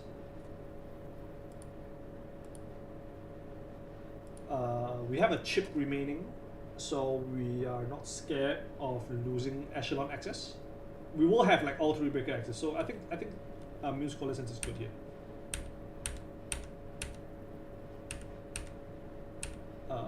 Yep. We will burn 2 credits on this. Okay. So I will say not like the best showing for overclock in this game so far. We have burnt like a couple of extra credits. Some of it avoidable, some of it not, but it is what it is. So last click is draw to get let draw, respectable. And yeah, we by next turn we will have the full rig assembled, and that's important. So let draw finally. Second DZ is nice, probably unnecessary at this point. So Holoman moves over. Go petty cash, like so. Fuji, we hit 2 cards, the telework and DZ. So luckily we didn't hit the chip. This was, oh my god, this was 3rd chip.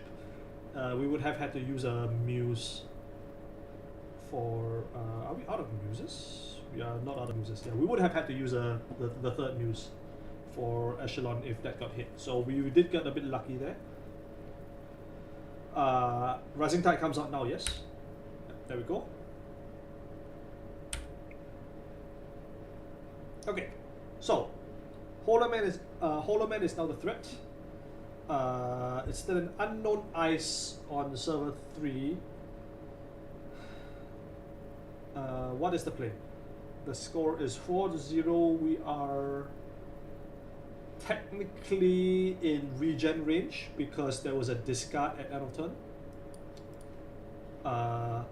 So something to look out for. Our options are go on Holoman and or hostile architecture. And that's going to be expensive because the Blados will turn back on after the Size and Time rest. Alternatively, we send it on Centrals. We have this compilation. 2 spins have been used. 4 agenda points in the game. We expect about 12 agenda points in the game at this point. So maybe we expect maybe 4 points in HQ. So compilation is good here. Chip down, run holo. I think that's reasonable. Alternative is cohort. Sorry, we run HQ, pop the compilation. Okay, so we install chip, run HQ for compilation. So we sweep HQ and then go back on HoloMan with the compilation to dodge hostile architecture. That's the alternative.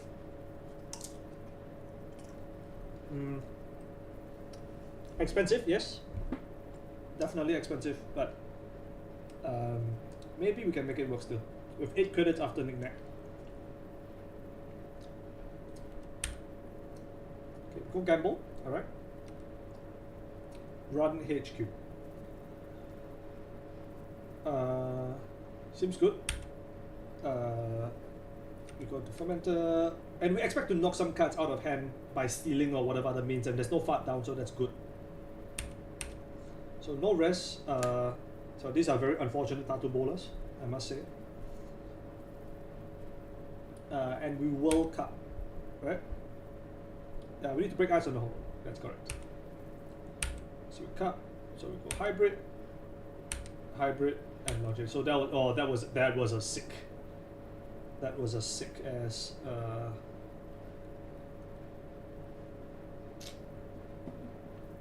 You know what? Chipping first is sus. What you mean? You mean not chipping first? You mean you? I think not chipping first is probably sus. Honestly, this chip should probably have gone down before the run. Yeah, definitely agree. I think on principle, the idea of the turn is good. Oh, we go back HQ. Huh. Okay, that's exciting. Hostile, of course, only hits cards from installed cards. So run HQ here. We just want to sweep and don't get regen assisted. And of course, if they call outgoes to try and find regen assist, they trash a card and therefore they can't regen assist. So this is kind of principle. This is like, I don't hate it. So we see Bladder, we trash this almost certainly. Oh no, we don't trash it. We just go RNT.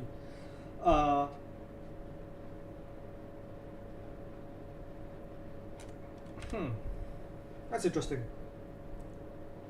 We didn't rest this earlier.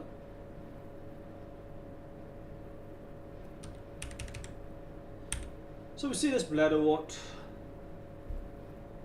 I think I would have been tempted to run HQ again, like trash and run back.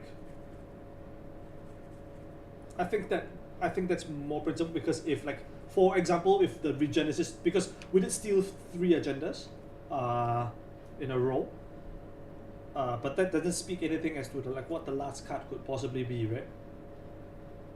So I think I would have swept instead of checking R&D.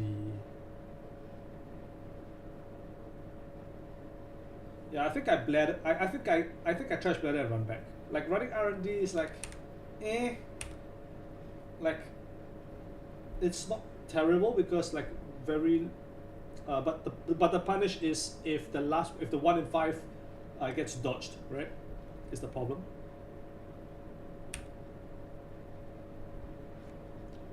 So what's happening here? I assume Holo's gonna move. No, Holo doesn't move. And regen, and no alcohol. So that's probably indicative of something. Yeah. So we go regen and sting. Oh my god, jeez, that's yeah. So yeah, no shot in the chat. I think you did dodge a bullet here. I think you did dodge a bullet here. If that was a, of course you got the longevity already, but who knows if there was like Yagi Uda or Blood in the Water, you know what I mean? You could realistically have lost here. Okay, so end of turn, Unity out. Yeah.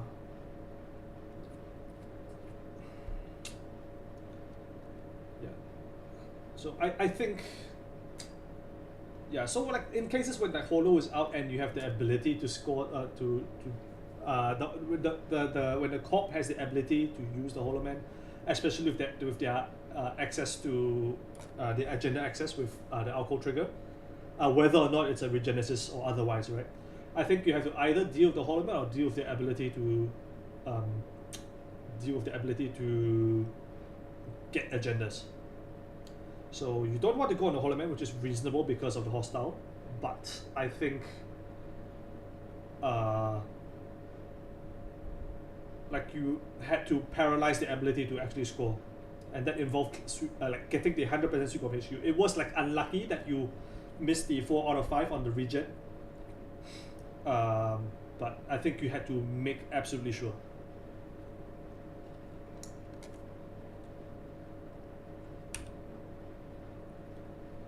But okay,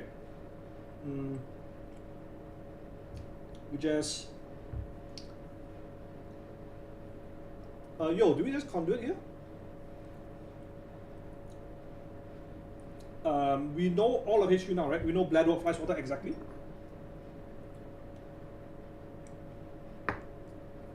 Yeah, we know Bladewalk flies water exactly, so I think this is just a conduit play.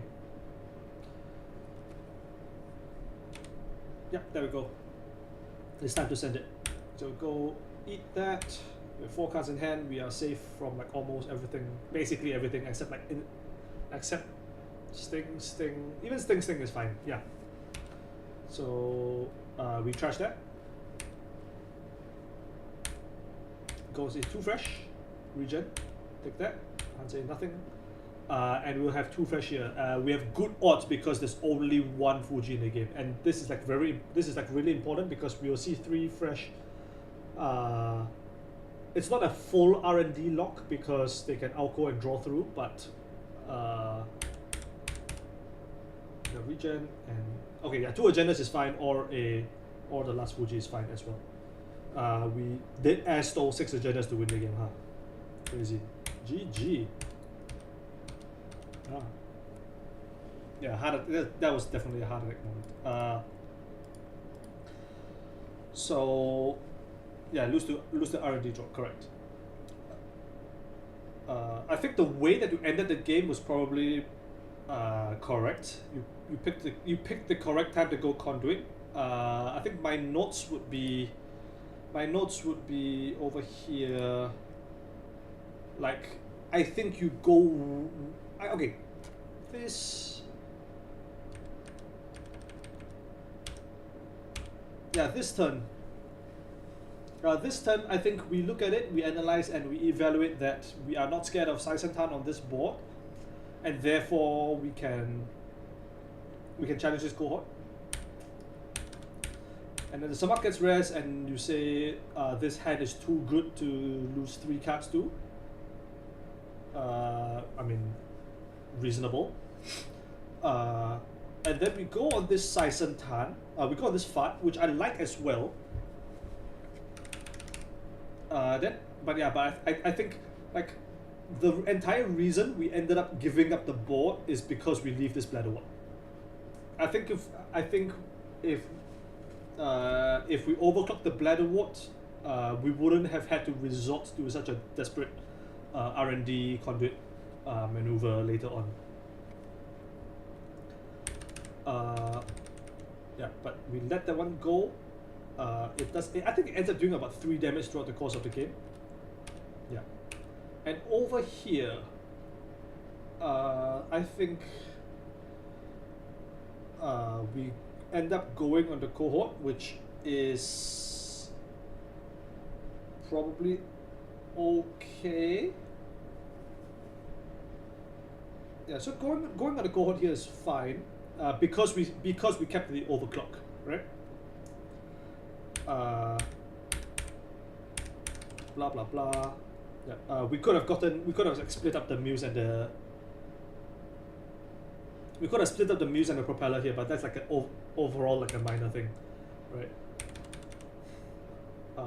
Yeah, and this turn we don't need to get the bladder to kill the bladder down because they can't duck.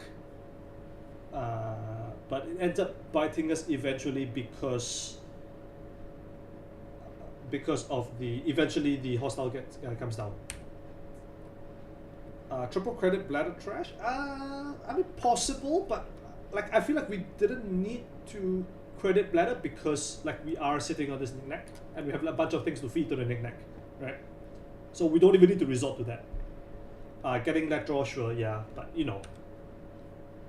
Install chip, blah blah blah. So no let draw. This one is unluck, right? So install. Okay, then yeah. So this is the turn the hostile comes down and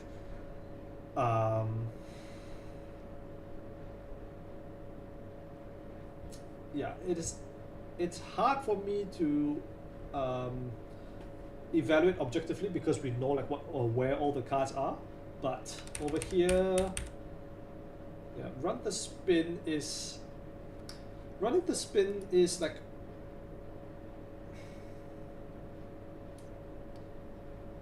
how good is running the spin? Like, so running the spin is good to preemptively force them to make a decision on what to shuffle back from archives because we don't know if any of these are regions. That being said, given that a fart is dead and there's no fart res, I might have considered running archives directly, if that's something that we wanted to circumvent. We've gotten the flip up and the spin pop preemptively.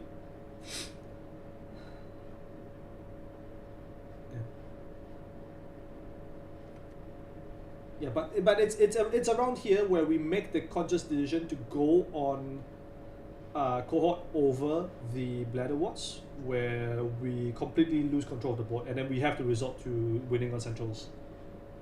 You thought of force them to use it before you kill the cohort. Oh, okay. So you, what you're saying is you really didn't want them to shuffle back the cohort. I mean that is like reasonable, but I think.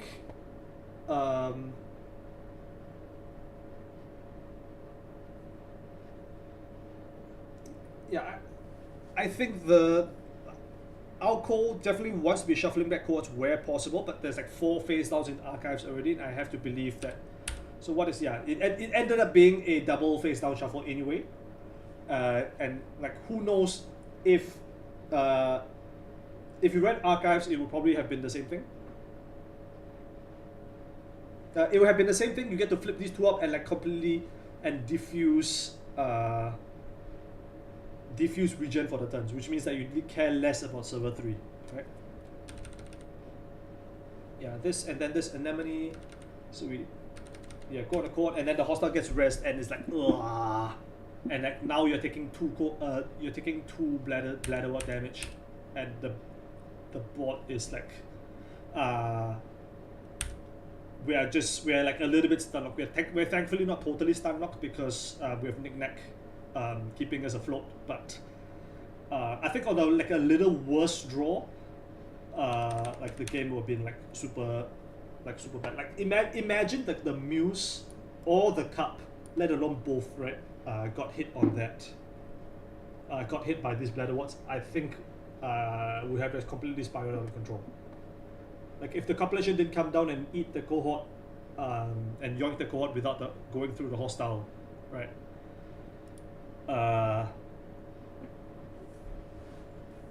Yeah, probably this was like the turning point, and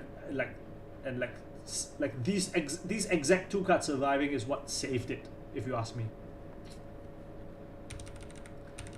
Yeah, there we go. Hybrid, blah blah blah. Yeah, and then yeah, the ice protecting the hostile is like super heads up.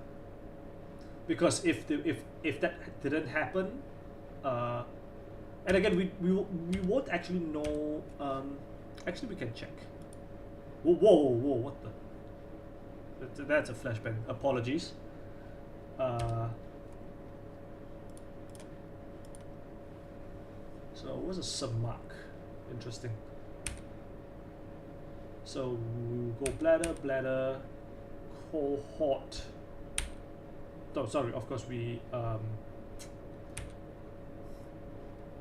blah blah. Then we cohort the anemone, and then we petty cache, and then install advance. Uh, worth noting, it's worth noting that possibly if we didn't petty cash that turn, we might be able to squeeze another Bladewat fire. That's something to think about. So install advance and get the anemone. Yeah. So the anemone was off of like that turn's trash itself. Okay. What is going to be? Supernode, I have no bloody idea. This is like the golden ratio, I think. Something under a free license. I don't even. Yes. Do we play? Should I play or to play? I think the answer is self-evident, Wacko. The answer is yes, and it is spooky as hell to behold. But yeah, we got extremely lucky here, and thankfully we managed to convert that into a win. Like, this anemone was heads up because like if the anemone didn't come down, if the ice didn't come down, we could have like cut the hostile and then killed cohort directly.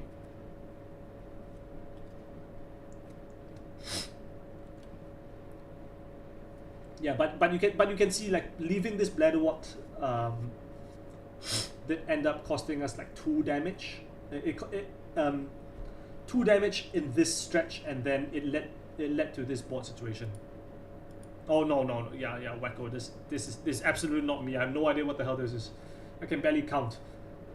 You're asking me about like the golden ratio or whatever.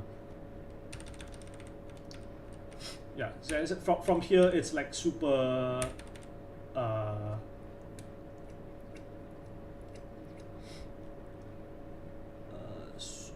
Yeah, if you cup hostile, you can probably kill Holo, and you can probably like kill this cohort as well, right? And you can try and go the opposite play of like, even if you leave the Blados, you just say that you can't duck hard enough because these keep on dripping money. As long as you don't go on the Saisentan or whatever, you're fine. But yeah, clear archives, blah blah blah.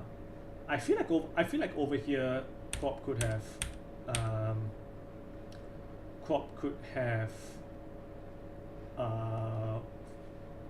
Scott the Fuji here, right?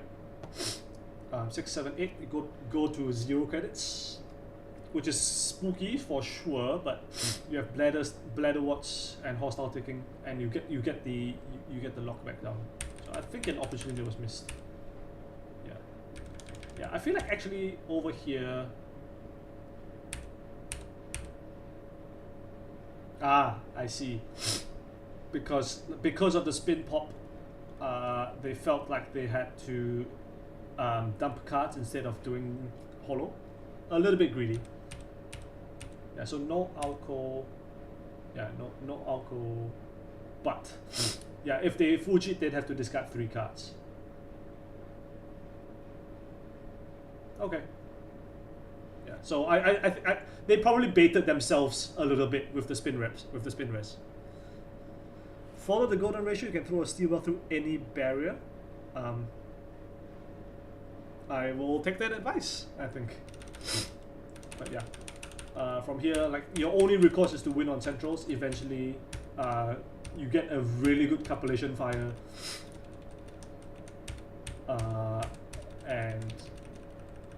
and then you close out the game with conduit. Yeah, that's it.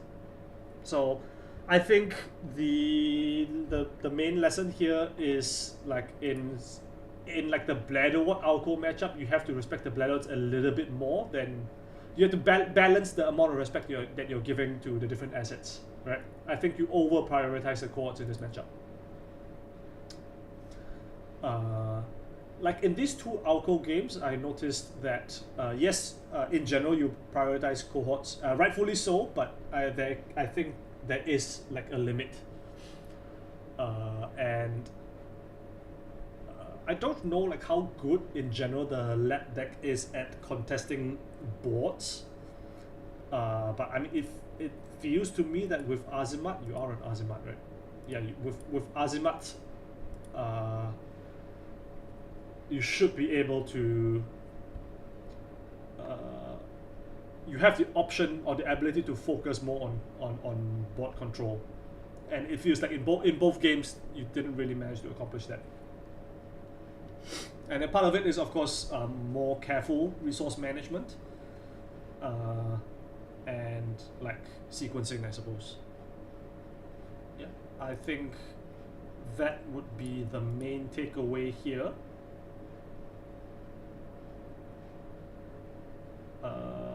Yeah.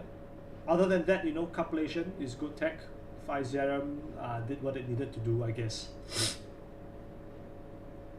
And in general, you're just doing shaper things. Overclock is a good card. Did we see any Dr. Nukas? Good grief. We saw 0 Nukas in both games? Wait. Oh my god. Oh, that's really unlucky.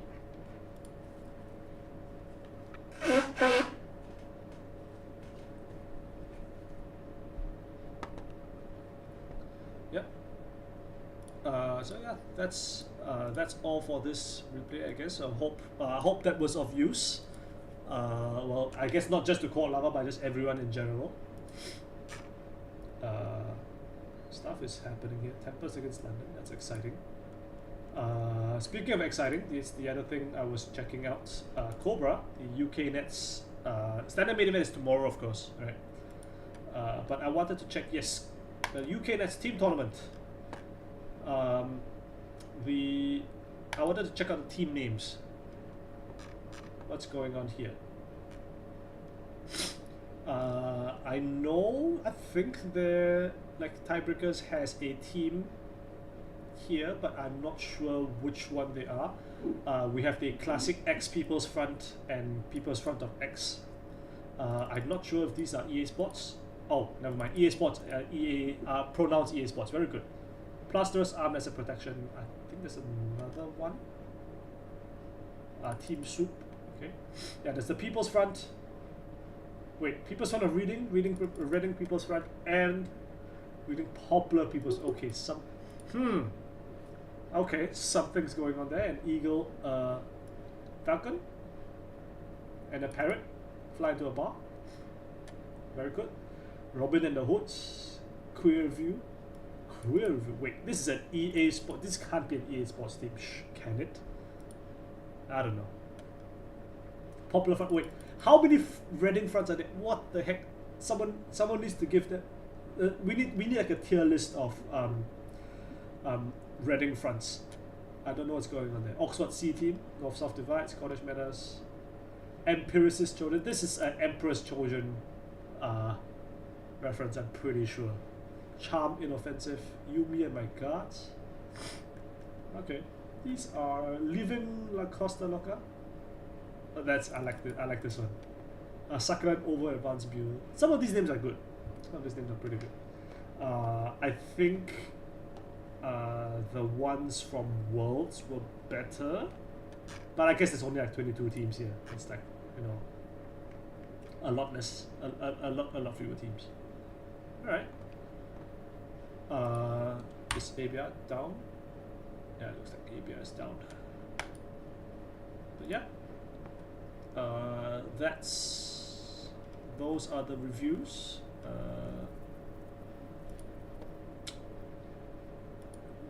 Yeah, and probably that's gonna be it for me for the week. I just got back from my my weekly meetup an hour before starting the stream, so a little bit rushed there, but I think we got a good bit done, just over 2 hour streams. Next week I don't expect. Okay, so next week I do expect that I'll be streaming, but I don't know if it's gonna be like replay content. I may be doing a Manila Megacity like post event. Maybe not a review, but definitely like some comms overlay of the stream of the Manila Megacity Top Cut. So watch out for that. And then of course next week is, I believe, the start of the Top Cut for the Elevation League, so maybe there'll be like a midweek stream or something like that.